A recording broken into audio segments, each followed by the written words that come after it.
Pessoal, então a ressonância magnética a gente vai estudar agora na nossa unidade 3.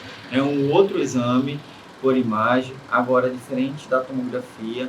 A ressonância não usa radiação ionizante, não vai usar raio-x, pelo contrário, vai usar campo magnético associado a pulso de radiofrequência para gerar imagens milimétricas do corpo. Lembra da TC?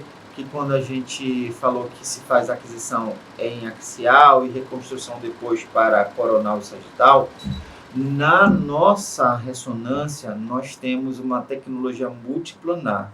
Então eu já tenho aquisições em axial, coronal e sagital, ok? Mas, porém, o princípio físico é outro.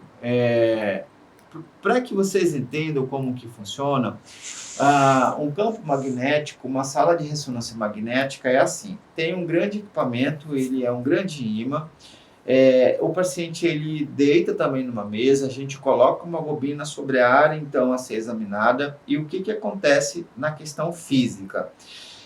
Dentro do corpo do paciente ou do nosso corpo ou de qualquer outra pessoa, existe o que nós chamamos prótons de hidrogênio. E os prótons de hidrogênio funcionam como um pequeno ímã.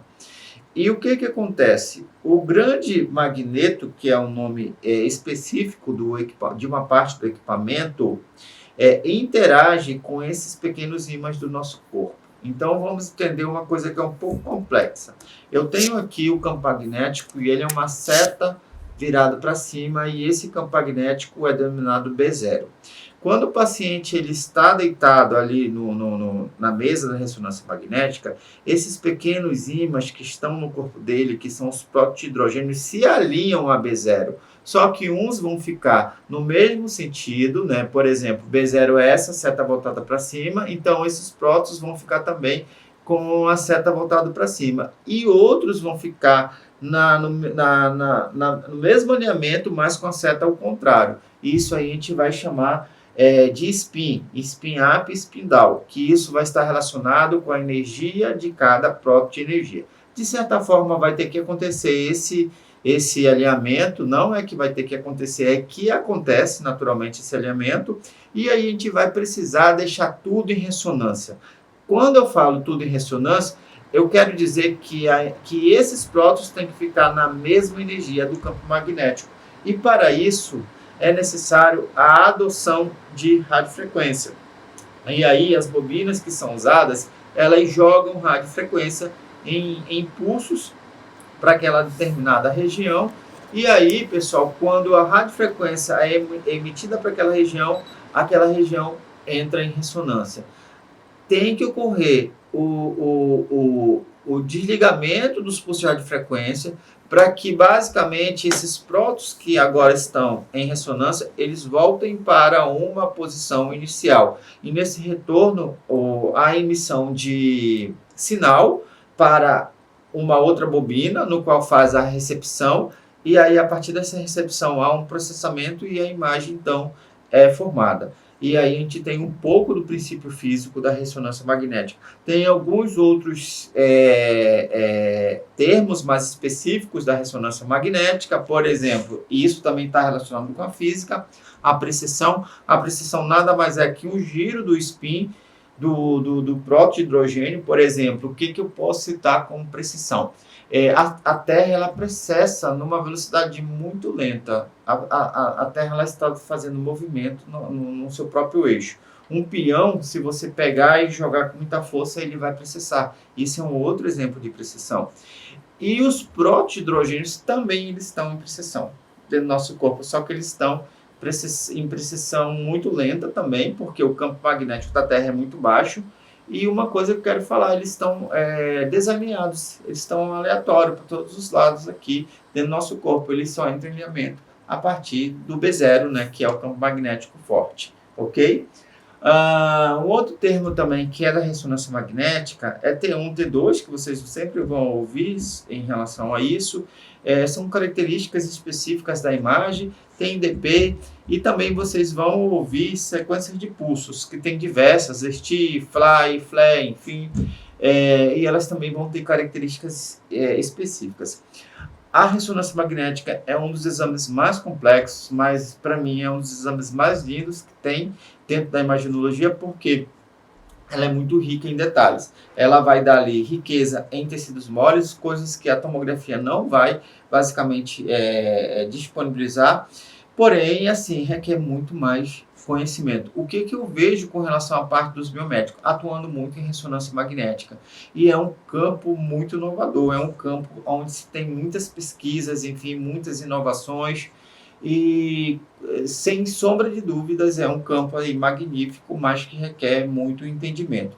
Faz contraste também na ressonância magnética? Faz. O contraste da ressonância magnética é o gadolínio, é um contraste que tem baixa reação adversa, mas também tem que ser aplicado com determinada cautela ou cuidado, justamente para a gente manter a segurança do procedimento, basicamente alinhado com o que a literatura diz e condiz, que são as reações extremamente baixas. Tá, agora imagina que você tem uma sala com um grande ímã e que um ímã ele pode atrair o quê? Metal. Então, assim, existe o que nós chamamos de segurança em ressonância magnética.